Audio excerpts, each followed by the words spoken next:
Okay. Hello, Professor. My name is Isabel, and I will be solving through today's problem. Okay, so we have the problem. I have a confession. This is actually my second time recording this because the first time I literally just recorded myself talking like the image rather than the screen. So, yeah. Okay, so starting off with the problem. We have three forces applied to the machine component ABD.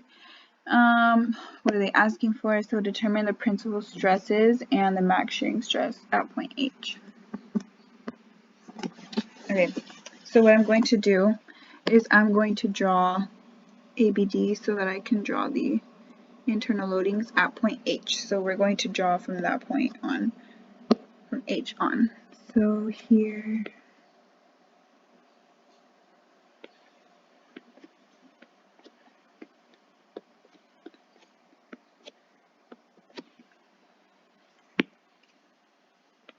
okay, so this is block H right here, H. Okay, so at H, I'm going to have a series of reactions. So I'm actually going to draw them in red. This is going to be Ry. We're going to have a resultant force about the the Z, and about the X. And with that, we will also have moments. So a moment about Z, a moment about Y, and a moment about X. Okay, so we're going to try to solve for those. And along with that, obviously, we have the given 0.5 kilonewtons, 3 kilonewtons, and 2.5 kilonewtons. So I'm going to go ahead and do the cross product of all my vectors. I am going to just go ahead and put everything in terms of the units that I want, so newtons and meters. So my load, gonna lower this a little bit. Load, this is going to be 0.5, so 500 newtons, 3,000 newtons, and 2,500 newtons. I, J, K components of my position vector, I, J, K components of my force vector, and I, J, K components of my moment vector, which are cross F equals M, right? Yes. Okay. So, again, I'm doing this in units of meters, this in units of newtons, and newton meters. Okay. So I is going to be 0.1500, and the way that I got this is to get to the 500 newtons from point H. I would simply walk over in the X, 0.15 millimeters, and I actually lied. I will also be in the J point. So this 0.5 kilonewton force doesn't exactly sit right on the x-axis. There's actually this distance from there to there, and that distance is going to be 0.01 meters. The way that I got that is the height is 20 millimeters here, so I just divide that by 2 to go halfway up, so it'll be 0.01 meters. For the 3,000 kilonewtons, we do go over the X 1.7 meters, and the way I got there is I walk 150 millimeters in the X, and then there's also this distance left here, which this total distance here is 40, so if I divide that by 2, it would be 20. So 150 plus 20 is 170. Yes, I know how to do math. Thank you. Just kidding. And then 0.15, 0, and 0.16. Okay, and the way that I got there to the 2,500 is I moved 0.15 in the X, and then I moved down 0.16 meters in the Z. And then for my forces, so all of these reactions are going to give me negative values because if I redraw my axes here, I have Y, Z, and X. Redrawing that, my reactions are going in the negative direction of each. Right, so they're going opposite the positive direction, which is in fact negative. So 0, negative 500, 0, negative 3,000, 0, 0, 0, 0, negative 2500. My resulting moment will be 0, 0, negative 75, 0, 0, 0, 0, 375, and 0. Alright. And again, that's just doing the cross product of all of these ijk vectors from the R, or ijk components from the R vector crossed with the ijk components of the F vector gives me resulting components of the moment vector. Okay, so, oops, where am I? Here. Okay, so now, if I summarize this, I'm not including my signs for the forces. There's a truck outside my house. RC equals 2,500 newtons, right? These were given. And then my resulting moments, which I solved for, I won't have anything in the X. That's just summing all the I components. There is nothing. In the Y, I will have 375 Newton meters. And then in the Z, I will have negative 75 Newton meters. Be right back. I'm going to go close my window. It's loud.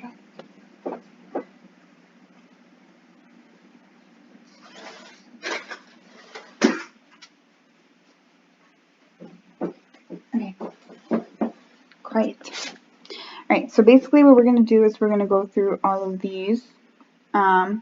We did expect to have 6 different reactions, right? Rx, Ry, Rz, and Mx, My, Mz. Out of the 6, we only have 5, so Mx is 0 Newton meters, 5 values. And then from there we're going to solve to see what the resulting, what results from each reaction. So, starting with Rx. So X is actually the longitudinal axis, so this force will result in an axial stress because it is about the longitudinal. I'm just going to write a little side note, X equals longitudinal.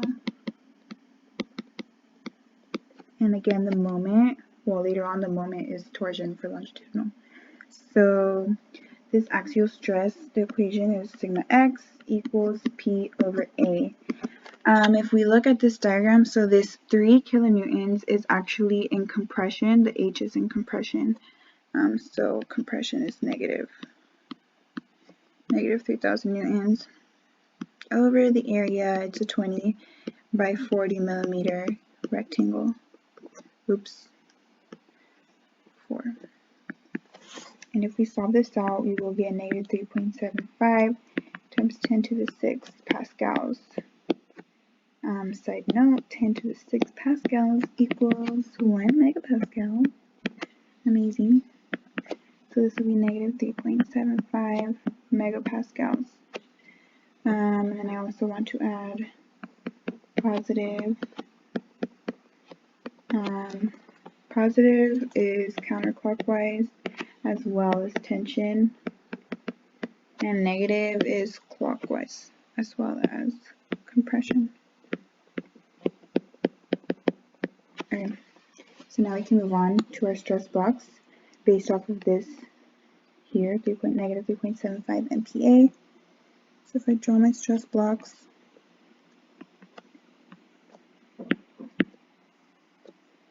Cx, Cy. So this is going to give us a compressive force in the x direction only. So compression here and compression here. These are supposed to be not crooked. 3.75 MPa. And then in the x or in the zy, we have nothing going on there because there is no x component to that graph.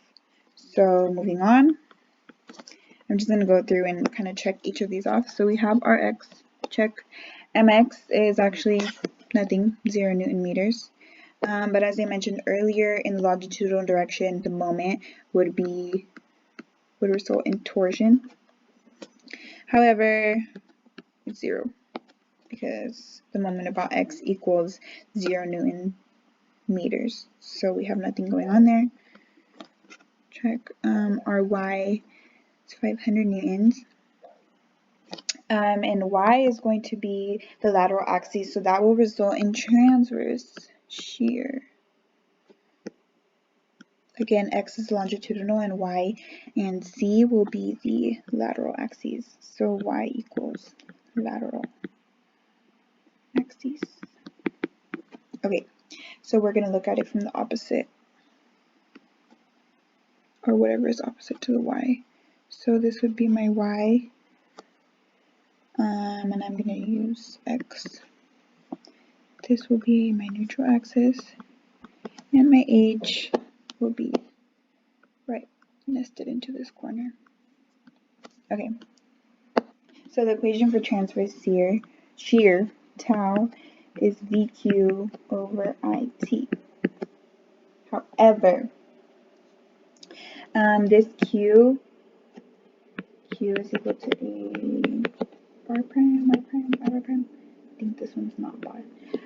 So A is the outward area. So if we have, this is my neutral axis, if I position it differently. So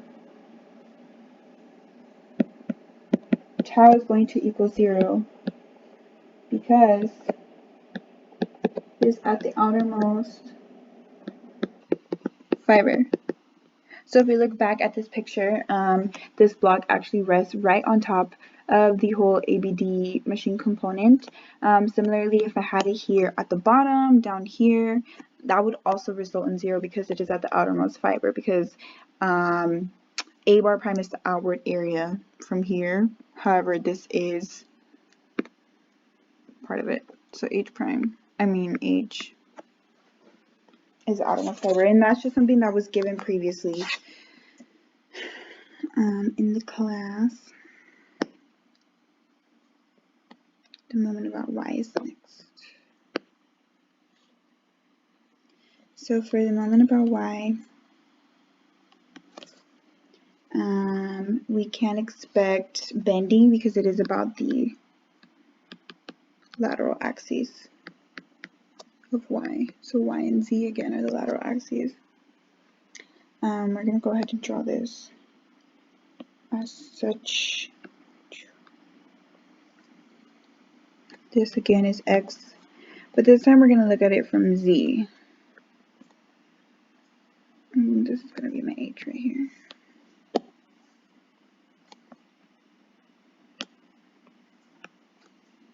Okay, this is going to be my neutral axis. Okay, and then the bending. Oops.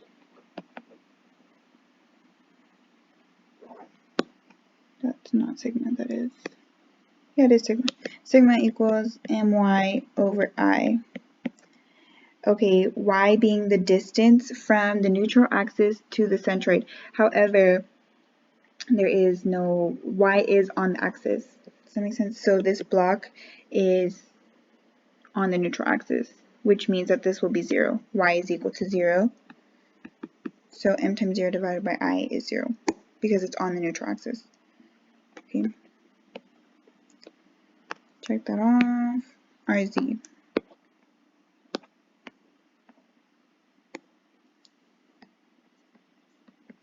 So Z is a lateral axis, so we can expect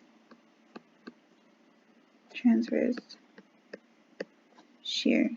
Okay, I forgot to mention this earlier, but again, the reason why I chose here x and z, basically wherever we take the moment about, we're going to reference the opposite plane. So if I'm referencing the moment about y, I'm going to pick xz. If I'm referencing the moment about x, I'm going to pick yz. So we want the plane where the reaction is going to occur. The moment is occurring about the y-axis, but the reaction is not going to be seen there.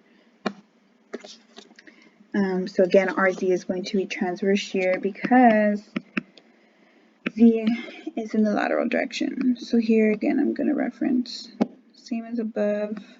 Just going to use that. This would be X. And down will be Z. So I'm looking at it in the XZ, so this way. well, you can't see that. I'm looking at it this way, XZ.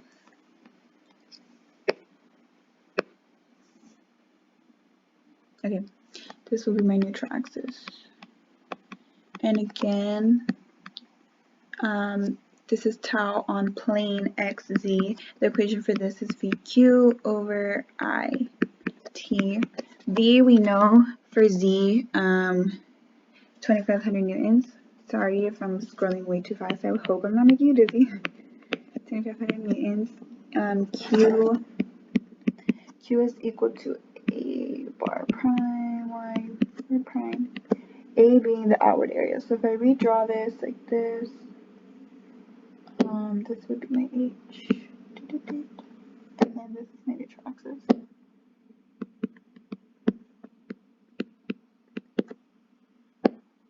So A would be this. And my centroid would be here. So the distance from the neutral axis to the centroid, again, is Y bar prime. Okay, and if I'm referencing it this way, so I basically flip the orientation to be, this is now upwards. So this, we're looking at it this way. Actually, that is incorrect. I drew this incorrectly. That's why I'm confused. So we're basically going to flip this H to the other side. So I'm going to put it right here. So this is H. A bar prime is still this outward area, and Y bar prime is still the distance from the centroid to the neutral axis. Okay, so if we're looking at it this way, we're essentially looking at it from above. So this is going to be 0.04 meters, right? I'm looking at it. I'm looking at it down. The width is going to be, 0.04 meters. 0.04 meters. And the height is going to be 0.02 meters. Alright. So the area, so the way we can calculate the area, it's essentially the area of the rectangle divided by 2 because we're splitting it into this half section here. So it would be 0.04 meters times 0.02 meters. Divide that by 2 times Y bar prime. So the way we can get that is we have this whole width is 0.04 meters. I'm splitting that into 2 here, so it's going to be 0.02 meters, again with the colors. And then to find this distance from the neutral axis to the centroid would again be this split into 2, so this would be 0.01 meters. So 0.01 meters here for Y. Solving that out, I will get 4 times 10 to the negative 6 meters cubed. Plug that in here above. 4 times 10 to the negative 6 meters cubed. Divided by the moment of inertia. This is actually 1/12 base times height cubed. So 1/12. The base, which is 0.02 meters, and the height, which is 0.04 meters. And that's just based off of the orientation that we have it right now. So this will be 1.067 times 10 to the negative 7 meters to the 4th. Okay, so plugging that back in, 1.067 times 10 to the negative 7 meters to the 4th. T is just the thickness, which if we look at the diagram, we will see it's 0.02, well, 20 millimeters, so 0.02 millimeters. Meters, not millimeters. And solving that out, we do get a value of 4.6875 MPa, which I will round to 4.7 MPa. Okay, so let's go ahead and draw a stress box. Y Cx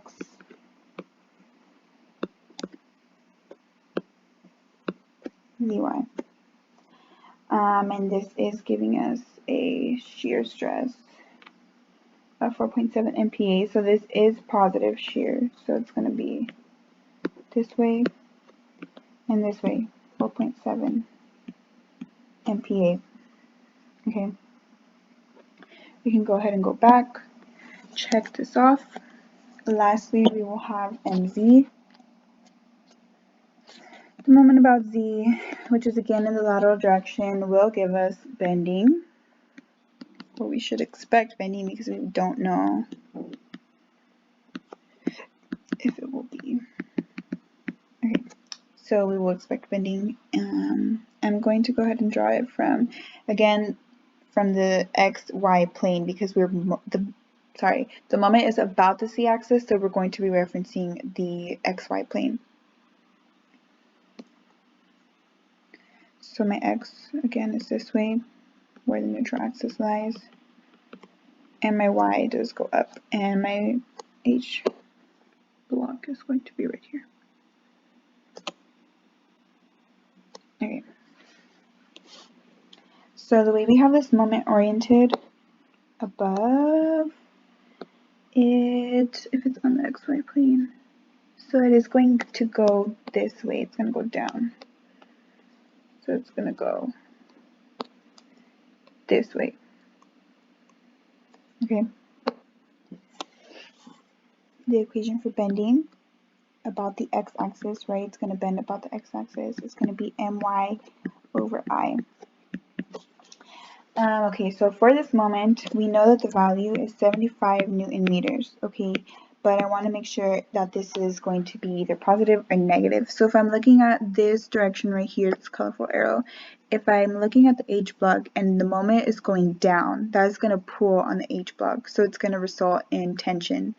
Versus if this arrow was going up this way, it would compress it. Does that make sense? So we're going to leave it as positive because it is in tension. Y, again, is 0.01 meters. And then I is 112 base times height cubed. The base now is 0.04 and the height is 0.02 meters. And that's going to be cubed. So we will get a value of 2.67 times 10 to the negative 8 meters to the fourth. So 2.67 times 10 to the negative 8 meters to the fourth, and this will ultimately give us a value of 28.09 megapascals. Okay, and this is positive, so it is going to result in tension. So I'm going to draw this out. X, Y, X, C, Z, Y.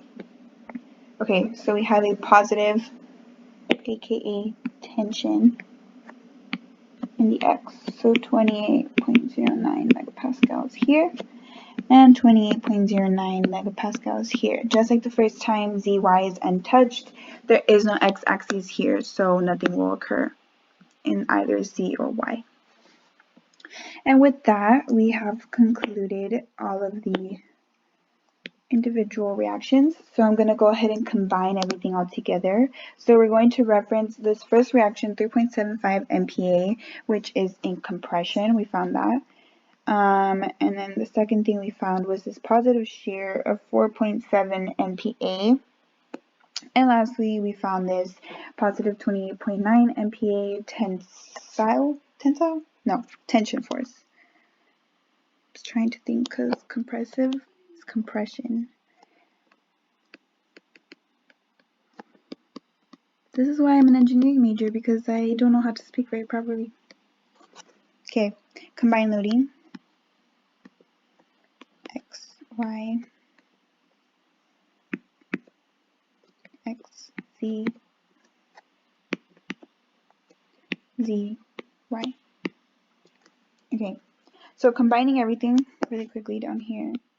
Sigma, we had our first value of, well, this value here of 28.09, positive 28.09 MPa. And then previously we had a negative 3.75 MPa. Minus 3.75 MPa to give us a resulting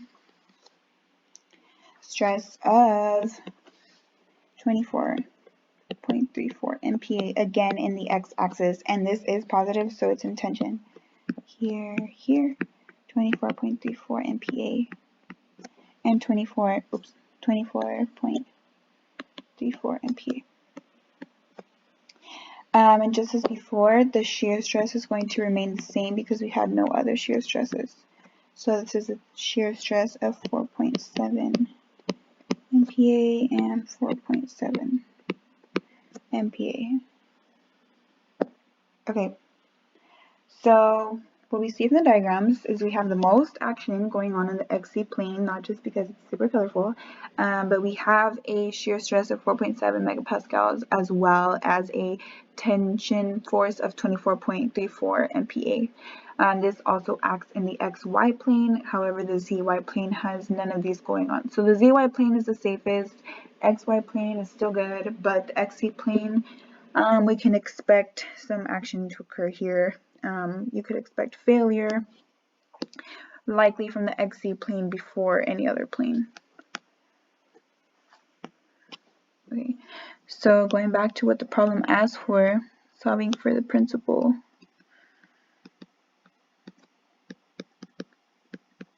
Stresses sigma 1, sigma 2 is going to equal sigma x minus sigma y divided by 2 plus minus square root of sigma x minus sigma y divided by 2 squared plus tau, it was tau xc, tau xc squared. Okay, so plugging in these values, I've already solved on my calculator, divided by 2, and then whatever is under this rad is going to equal tau max. So this is important, what's in that rad, because it's going to give us the last part of our question. So this plus minus 4.34 MPa over 2 squared plus 4.7 MPa squared. So here we will get 12.17 plus or minus the square root of 170.08. Again, whatever is under that square root is my tau max. So sigma 1 is going to be 12.17 plus the rad is 13.04.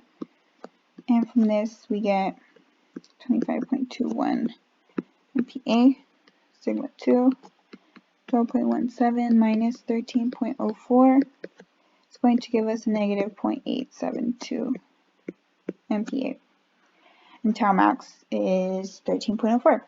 So rewriting these, obviously we have a maximum value and a minimum value. So my sigma max is the greatest value, which is 25.21 MPa. And my sigma min is going to be a negative 0.872 MPa. Tau max is just simply 13.04 megapascals. And that is it. Okay, thank you, Professor. I hope you have a good summer, and I will see you over the summer in fluids. Thank you for watching, and I hope you have a good night.